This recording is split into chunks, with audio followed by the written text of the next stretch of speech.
Anime Central is the Midwest's largest anime convention, and within it there's a special event on Friday called Oriana's Drag Race, where Oriana, a gorgeous drag queen, allows the audience members to compete for a spot to perform with Oriana and all the other drag performers on Saturday. I was lucky enough to get chosen to compete this year. This is how I became a drag queen for a day. Before we get to the fun, let's take a step back. What is drag? Drag is a theatrical art form that plays with the idea of gender. Even if you know nothing about drag, you've probably heard of big names like Trixie Mattel or RuPaul. There are so many ways to do drag. Oriana, who runs the drag events at ASIN, is a drag queen, meaning that she plays with femininity, while her usual co-star, Verna Vendetta, is a drag queen, meaning that he plays with masculinity. By the way, I'm using the pronouns of these performers in their drag personas. You do not have to be a male to do feminine drag, and you do not have to be a female to do masculine drag. Hell, there's an entire category of drag that's meant to just be artistic and weird. Now that we're all on the same page, let's get back to Oriana's Drag Race, which is a reference to RuPaul's Drag Race, an incredibly popular drag competition. Oriana's Drag Race has a simple premise. Audition right in the moment, make it through 3 fun challenges, all while real drag performers perform for the audience in between challenges, and if you're lucky, you'll be alongside them the next day. Why did I want to do this? Well, ever since last year, when I first went to this event, my eyes have been open to frankly how fun and freeing drag looks. It even encouraged me to finally learn how to do makeup and explore what my gender identity really means to me. I'm non-binary and use she/they pronouns for anyone who's wondering. My second reason is that I miss being on stage. I did choir and performing for 10 years. I had to stop once I entered college. While I like YouTube a lot, it isn't the real stage that I'm so used to. Finally, I just wanted to prove myself. In high school, despite being in the best choir my senior year, I never felt good enough. I always felt like I was on the bottom of the rung and felt isolated from the rest of the choir. So despite how anxious I was, I decided to prove myself that I am good enough. Most importantly though, I wanted to have fun. So how do you get picked? Well, you just go up there. I'm kidding, it's not as simple as that.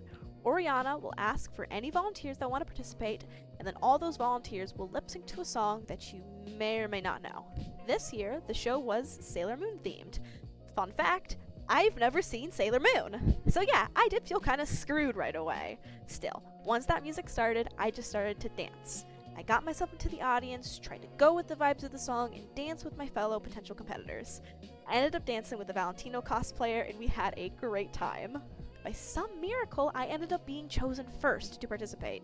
When it happened, I actually froze for a second because I couldn't process that I was able to stand out that much.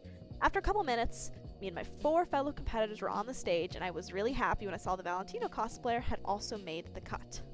Just getting to the stage felt amazing. Being recognized by such an incredible drag queen is such an honor, though I was too wrapped up squealing with my new friends that I kind of forgot the audience was even there for a bit. Once we got settled, we got to introduce ourselves to the audience and why we wanted to compete. I went second. We had the choice to use whatever name we wanted, so I decided to use my free will to come up with my drag name in the 60 seconds I had before my turn started. I ended up picking the name Tiger Lily. I'm aware it isn't the most creative and isn't a fun pun like Brooklyn Heights or Mimi I'm First, but it was something I felt represented me. I am Lily, I like cats, I have an orange cat named Tiger, I am a simple person who wanted a simple name and I still like it. If I ever get the chance to try dressing up and performing as a bio queen, a biological female doing feminine drag, I'm keeping the name. After everyone introduced themselves, it was time to start the first challenge. Last year, the competition was on a bigger stage and had a lot more contestants, and the first challenge was a group pose and catchphrase challenge. This year though, with a smaller stage and a smaller pool of contestants, the first challenge was changed a little bit. A page from Masquerade was taken and said everyone would come up with 3 poses across the stage to the music. There was also a fun twist. The twist ended up being Oriana brought a leaf blower. This is where I got lucky. I was cosplaying as Princess Daphne from Dragon's Lair, and I was wearing very flowy lingerie that got the audience really excited for my poses. I was just blowing in the wind. I was the first person to actually experience the leaf blower, and it hyped up the crowd a lot. I'm happy with 2 out of the 3 of my poses. I learned that I definitely gotta learn to pose better, or plan more poses in advance. I had a pose for pictures, and that one was good with the leaf blower, but I ran out of ideas, and I was scared I wouldn't be able to make it through the first round. Have I mentioned yet the winner was completely decided by the audience? I didn't? Well, I'm saying it now. After everyone went, Oriana took turns asking the audience to cheer for who was their favorite from the first challenge. Thankfully, the audience liked me and I made it through to the second round. We can't move on yet though. The bottom two, of which I was not a part of, had to lip sync for their lives. This is another thing taken from RuPaul's Drag Race. My favorite Valentino cosplayer was up against a girl who was in a really pretty blue dress. The music started and they both started to dance for their lives, aka for a spot in the next phase of the competition. None of this is really that serious. It's all about having fun and getting to try what drag performers do on a daily basis. Both of the bottom two did really good, and I was just vibing along. After another round of audience input, I was sad when my favorite Valentino cosplayer was out. My new friend had come and gone in an instant, but I had to stay focused on the road ahead. The second challenge was the same as last year, a Mad Lib style acting challenge, Sailor Moon themed of course, and written entirely by Oriana. We, the remaining 4 contestants, were subjected to the audience's whims as they screamed out the craziest words they could think of to fill out our 3-page script. It was nonsensical, way too many people tried suggesting the word moist, and it was chaos. The winner from the first challenge, who was actually a drag queen by the way, got to pick who we all would be.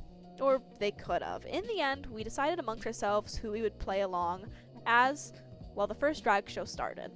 In the end, we just decided amongst ourselves who would we play as while the first drag show started. All the performers did 1 or 2 numbers while we filled in our scripts and practiced. Admittedly, I took it both too seriously and not serious enough.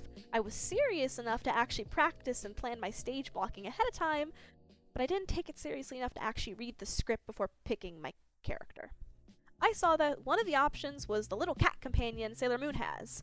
I'll be honest, I only saw the word cat and I kinda went for it. Once I read the script, I realized I would be playing the smallest part. This isn't bad, but it went against my strategy to win. Yes, I did have a strategy. It is all for fun, but I did want to put into the effort into winning. I knew the most important part was being interesting to the audience. I didn't want to be the center of attention, because that's just icky, but I did want to leave an impact. Even if I had even one person remembering me the next day, that would be a win. It's okay though, I did do theater. I knew I had to make the most out of my character. I chose to use a bit of a high voice and chose to act out the character like they were always on the verge of having a mental breakdown from the Sailor Scouts antics. It played pretty well to the chaos of the script. The actual skit itself was very chaotic. The storyline went that Sailor Moon and another Sailor Scout, who I don't know the name of, were at the arcade when a monster appears and shenanigans occur. I was playing the straight man character, the cat, who's trying to guide Sailor Moon into being a better Sailor Scout. I would show you guys unedited footage, but most of what happened probably shouldn't be on YouTube. Even with us a couple times mixing up lines, ended up being a very fun time. The real question is, who did the audience like the best? Oriana started the cheering process, and I was dismayed when I was in the bottom 2. I was against the same girl who survived the last bottom 2. I was anxious. I knew she was a good dancer, but I knew I had to fight. The music started, and it was once again another song I didn't know. In that moment, I knew I had to focus on getting the audience hyped. I mixed moving along to the song the best I could with prompting the audience to participate in the music. I will also be working on my dance moves going forward. The song ended, and me and my new rival stood ready for the audience verdict. The cheering started. Her cheers were loud. Then it was my turn. My cheers were just as loud. It was a tie. Oriana prompted the audience again, telling them to only cheer for one person. The cheer started again. It was a tie. Again. Finally, Oriana relented and declared that we would both make it through to the finale as partners. I would be entering the finale with my rival, now turned partner. The final challenge was the same as last year's. Oriana called up 3 random audience members to pair up with each of the finalists, and me and my partner counting as one team. Oriana then brought in a large bag of scraps of fabric and other random items. It was time for the finale, the makeover challenge. We had to turn our models into Sailor Scouts, using nothing but scraps of fabric. No bobby pins, no safety pins, no nothing. While Oriana explained the rules, me and my team started talking about our color palette and what fabric pieces to go for. After quick deliberation, we decided on doing a mermaid scout. Thankfully, our model was in a gorgeous pink outfit, and we knew we would make it work great with our theme. Oriana counted down, And once it ended, we dove for our fabric. I was quite literally on the ground throwing fabric toward our corner of the stage. I looked like a wild animal ready to kill if someone tried to grab the fabric I wanted. I can be a tad competitive if you can't tell. Just like the last challenge, we had until all the drag performers did 1 to 2 numbers, about 20-ish minutes. Realistically, we didn't need all that time. Most groups finished within 5 to 7 minutes. My group kept going into the last couple minutes. We weren't working the entire time though. We worked constantly for about 10 minutes, and then we'd make adjustments here or there for the rest of the time. In between us making our model into a Sailor Scout, the three of us just kind of vibed out to all of the songs and to all of the drag performers. From what I observed, we were actually the only group who was really talking to each other past what was needed and vibing out to the music. For 20 minutes, I got to dance and socialize with my group. I never actually stopped dancing and vibing with my group, and honestly, that was my favorite part of the whole experience. Being someone who can have trouble making new friends, and making those 2 new friends in that moment was more worth it than actually winning. Finally, all the numbers ended, and it was time to present our models. I want to take a moment to toot my own horn because I'm proud of what me and my group made. We were the only group who actually managed to change the silhouette of our model. We managed to give her a big poofy princess skirt. Seeing as we only had scraps of fabric, that's pretty impressive. Back to the competition. Each group took turns introducing our model's sailor name, letting them pose, and telling everyone their ultimate move. I don't remember our model's ultimate move. I think it's something to do with starfish. But I can tell you her name. Sailor Ariel. Get it? Because she's a mermaid. Every group did an amazing job. Any group could have honestly won in my opinion. Still, only one person could actually win. Everyone stood next to their models and Oriana began the final audience vote.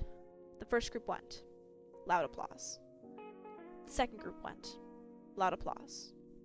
Our group went. Medium applause. Damn. That's right, I did not win. I came in 3rd place, and honestly, that's okay. The person who did win did an amazing job at every challenge and definitely deserved the win.